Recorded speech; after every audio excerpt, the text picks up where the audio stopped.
At 6, heartbreak for Wales after a last-minute defeat at the World Cup. The Wales goalkeeper was sent off in the final minutes of the game. And coming up, I'm at the Al Bayt Stadium where England take on the USA very, very soon. And 3 points would put them through to the last 16. And on BBC London, campaigners launch a super complaint against the police over their approach to stalking. And the support group helping patients overcome the challenges of a stay in intensive care.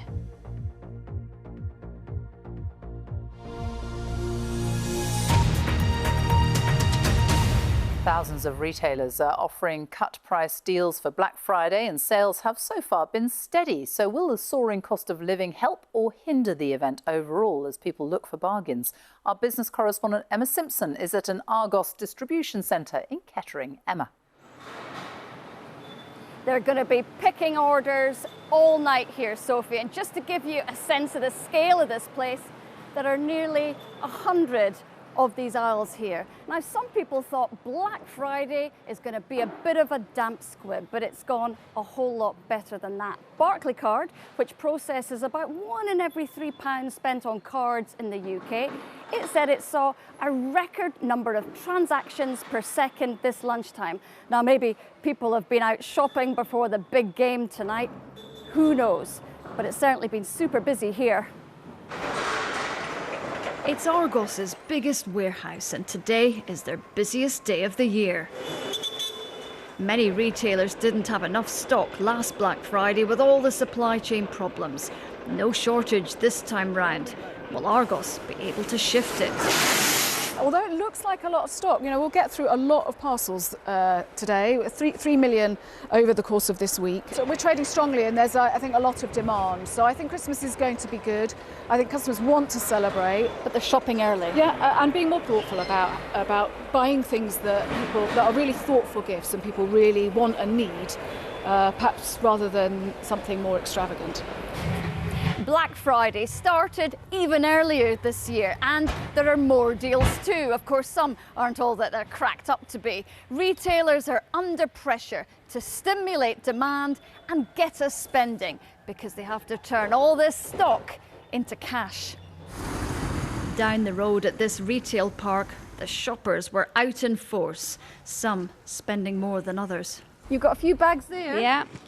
20% off, 50% off, so yeah. You finished? No.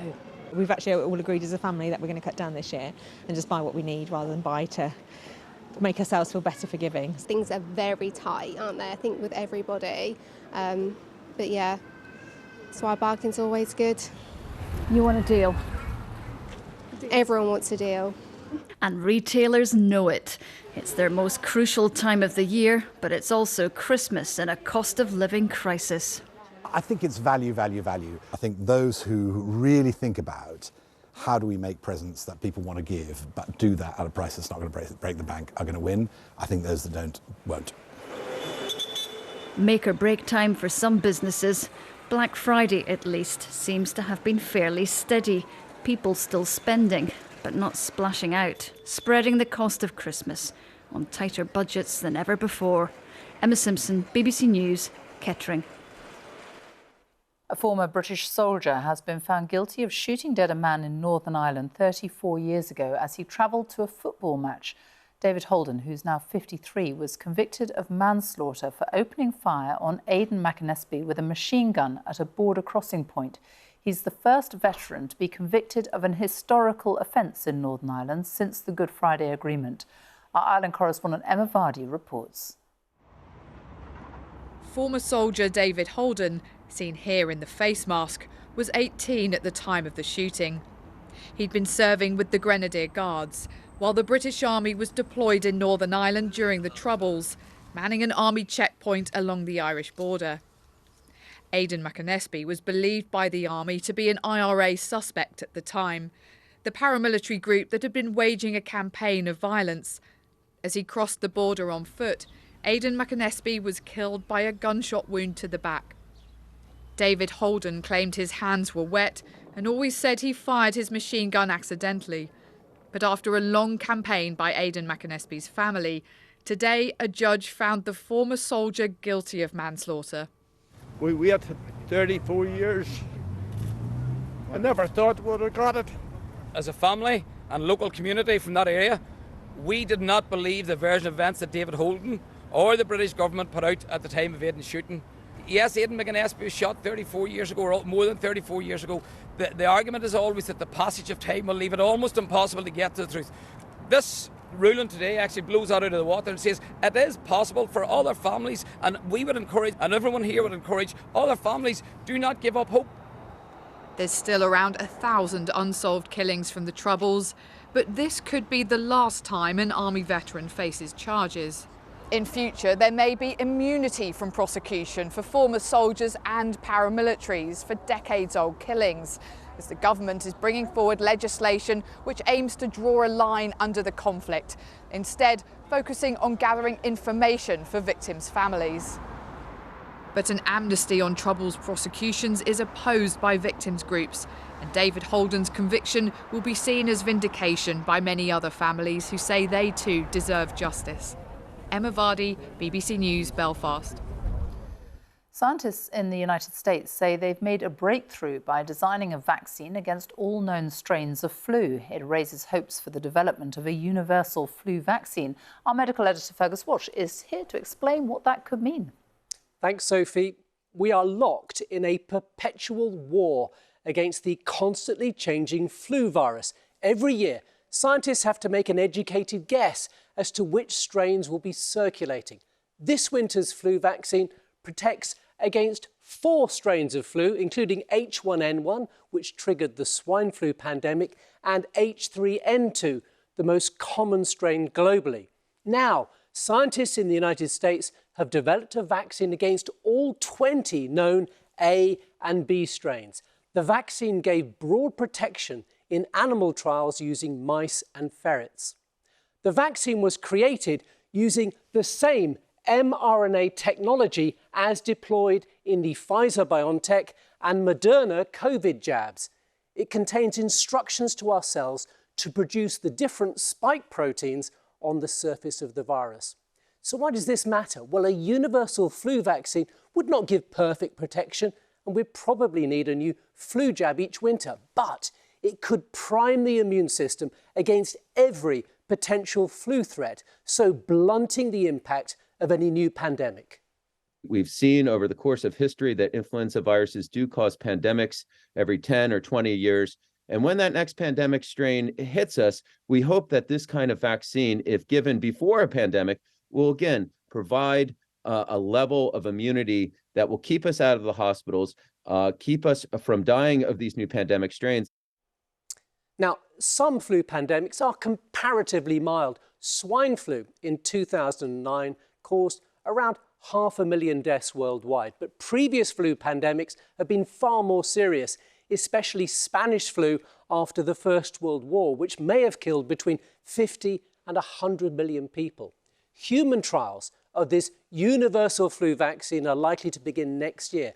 The same mRNA technology holds promise in many other fields, including developing treatment vaccines for cancer. Sophie. Fergus, thank you. A group of organisations working together to give victims of stalking more support have launched what's called a super complaint against the police in England and Wales, accusing them of not doing enough to investigate offences and protect victims. The Home Office says it takes stalking extremely seriously, but 10 years after stalking was made a specific criminal offence, people living in fear of their stalkers say far more needs to be done. And Jana Gadgil reports. It's a constant dread that you're going to be attacked or that he's going to find you and he's either going to rape you or kill you or both. I live my life on edge, worrying what's next. 2 women living in fear of their stalkers, too afraid to show their faces or give their real names. It started off with threats. He was going to ruin me. He was going to destroy me. For Kim, the stalking began when she ended an abusive relationship. I left my job. I've got a lot of health problems now because of the chronic stress I've lived under. I was basically scared to go outside, so I guess you could say it changed my whole life. His threats when it started came true. he has destroyed my life. Warrants out for his arrest. Claire's never met her stalker, but his persistent online presence left her too frightened to leave the house. He threatened to shoot us. Ambulances called to my house, police called to my house. My stalker turning up on the doorstep. It felt like daily there was something about us on social media. There were 1.8 million stalking incidents in England and Wales last year. 1 in 5 women and 1 in 10 men have experienced some form of stalking, but just 5% of cases reported to the police result in a stalking charge, and only 2% of reported cases result in a stalking conviction. Both women believe the police failed to act. It got to the stage where, when I was reporting, I was scared that I was going to be charged with wasting police time. Kim carried out her own casework, leading to her stalker serving 10 months in jail. Claire's stalker was charged with harassment, not stalking, but breached bail numerous times. She says the police weren't interested. I reported it and reported it and reported it, and they just didn't protect me. I would never go to them again. We played Claire's comments to the police officer who leads the response to stalking in England and Wales. She's very disappointed in the police. I can absolutely understand that, and it goes against everything that we're trying to do. We've put in place national training for first responders, for call handlers, but also for investigators, which is really focused around identifying where's the fixation, where's the obsession, the unwanted and repeated behaviour. Both men still try to make contact. Both women are trying to rebuild their lives. And Jana Gadgil, BBC News. The Mousetrap, Agatha Christie's murder mystery play, is celebrating 70 years in London's West End tonight. It has now been performed almost 29,000 times. And next year, it will cross the Atlantic and open on Broadway for the first time. As our entertainment correspondent David Sillito reports, despite its age, The Mousetrap has not lost its original charm.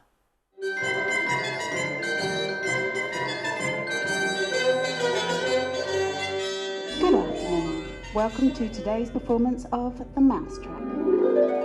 Agatha Christie's The Mousetrap.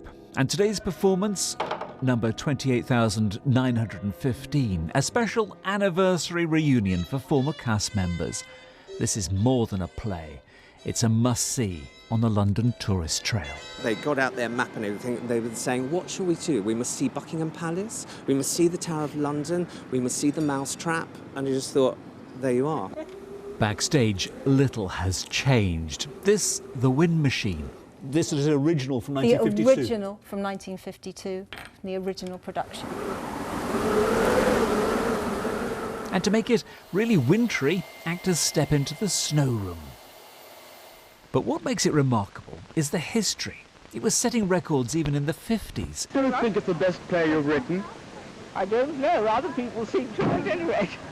And since then, it's been a fixture on the West End, with one veteran involved from day one, Agatha Christie's grandson. It's a very important moment, but one thing I will tell you about this anniversary, it will not be the last. And to mark the landmark, there's going to be a second Mousetrap on Broadway. Each summer we have thousands of American tourists coming to the show during the summer season, and I think it's time we got on the front foot and took it there. And part of the mystique of this is there's never been a film of it. There are film rights, but they came with a clause. They had to wait until the London production closed. 70 years on, they're still waiting. David Sillito, BBC News in London's West End. Back to the World Cup now, and the hosts Qatar were eliminated from the competition. Meanwhile, all eyes on England tonight in their second World Cup match. They face the USA, having beaten Iran 6-2 on Monday. Captain Harry Kane has been deemed fit enough to play after fears he'd been injured. We'll be live there in a moment. But first, our correspondent Dan Johnson is soaking up the atmosphere with fans in the West Midlands. Dan. Yes, this is Stourbridge FC. It's one of those places that's at the real grassroots of the game, and it's filling up here. They're expecting to be absolutely packed tonight, and you can feel how the excitement has grown since that barnstorming win on Monday, and they'll have a particular interest here, a keen eye on one player especially, because one of England's youngest stars is a young man they call their own. At the club where England's Jude Bellingham first played football, the next generation's in training. It makes me feel like I'm going to be the next person from the next famous professional footballer from Stourbridge. You're going to make the England team? Definitely. I think it inspires us. Yeah? I think it's quite good. Me, Harry, Isaac and Jake, bro. Going to score 3 goals a game. He's playing well. Yeah, he's making good passes. You're proud of him? Yeah. And it's in from Bellingham. He scored England's opening goal in Monday's game. What a moment for the 19-year-old. Jude Bellingham, 19, scored a beautiful goal against Iran, the header, giving us the lead, you know what I'm saying? Beautiful prospect, one for the future. He's going to, hopefully in the future, captain England. I think he's brilliant, like, he's really great, and I've got a little boy, so I hope he looks up to him, and I know someone who went to the same school as him. So yeah, I think it's absolutely fantastic, and I think he's done a great job for Stourbridge of getting us on the map. People that I know have actually coached him when he was a kid, and they said it was just phenomenal, generational talent, so I'm not surprised that he's doing as well as he is. What about England's chances tonight, do you think? I reckon a draw. Hopes are higher in the bar at Stourbridge FC. I think a good performance, 3-1, Saka to score the first goal. Bellingham's going to score again. The local lad? Yeah, Stourbridge boy. And what do the kids think? I reckon Saka, Kane, Bellingham and Grealish will score. You think Jude Bellingham's going to score tonight? Yeah. We're going to smash them! Confidence. Yes. 2-1 to us. 2-1 or 3-1. I think 4-0. What is it they say? Dan Johnson, BBC News, Stourbridge. Well, let's go straight to the stadium where the players are warming up. Natalie Perks is there for us now. Natalie. Well, I can tell you Jude Bellingham is starting tonight, as are all the players that played in that 6-2 win against Iran, because Gareth Southgate doesn't want to change your winning formation. You can see them all just warming up behind me. Harry Maguire will pick up his 50th cap for England tonight. On the face of it, their job is fairly simple. A win gets them through to the last 16 with a game to spare. What's not so simple is brushing aside this US side. They are fast, they're powerful, they're motivated. 6 of their players play in the Premier League, including their captain, so they know England's game well. England have also, a small matter, have never having beaten the US at a World Cup before. Now, you might have heard earlier that away from the pitch, the rainbow flag has been quite the talking point here. Remember, England and Wales were threatened with sporting sanctions by FIFA if they wore that One Love armband with the rainbow-esque colours on them. We've had fans who've had bucket hats confiscated and flags confiscated. Even here tonight, my cameraman was initially denied entry for wearing a watch strap with rainbow colours on them. So there appears to be a bit of a disconnect between what FIFA is saying and that everyone is welcome and that rainbow flags can be shown here to what is actually happening on the ground with security and police. Natalie Perks, thank you. Time now for a look at the weather. Alina Jenkins is here. Hello there, Sophie. Dry and warm for the match this evening, and it's been plenty of dry weather around through today. This was New Forest earlier on today and still quite soggy underfoot, and there is more rain in the forecast as we head through the weekend. And there's some rain in the forecast as we head through this evening as well. Got some showers developing, continuing across parts of northwest Scotland, also through parts of Wales and southwest England, but elsewhere mainly dry with some clear spells, but more cloud will be building from the west ahead of some rain that we'll start to see tomorrow morning. But it is a mild night. Temperatures generally in a range from 5 to 8 Celsius. Could be a little bit lower for some eastern areas of England, and so a little bit chillier here first thing tomorrow. But tomorrow we have this deep area of low pressure approaching from the west, and that's going to be increasing the cloud, pushing rain eastwards through the day. It will be taking its time to push its way eastwards. So I see that rain developing through Northern Ireland, southwest England, Wales, northwest England and Scotland through the morning. But by the afternoon, still like to be dry across parts of northeast England, East Anglia and southeast England. Here actually we'll see some sunshine through the morning as well. But it's a windy day. Like to see some gales along western coast, Irish Sea coast, the Western Isles, those gusts perhaps reaching 45 or 50 miles an hour. But the winds are coming from a southerly direction, so we're seeing temperatures typically between 11 and 13 Celsius. A few places may even get up to 14 Celsius. And then that frontal system still lingering as we head through Sunday night. So all of us will see some heavy rain associated with that, gradually starting to clear away, but it will start to linger across parts of East Anglia and South East England through Sunday morning. So cloudy here and a little bit damp. Behind it, some sunshine, but then further showers piling into the north and the west as the day wears on. The wind's not quite as strong, but still noticeable again for western coast, and temperatures in a range from 11 to 13 Celsius. But after all the rain we've had recently, things will start to calm down a little bit next week. So for many, it's looking drier, quieter, not lots of sunshine, but still mild too. Sophie. Alina, thank you. And that's it from us. It is time now for, on BBC One, for the news teams with the news where you are. Goodbye.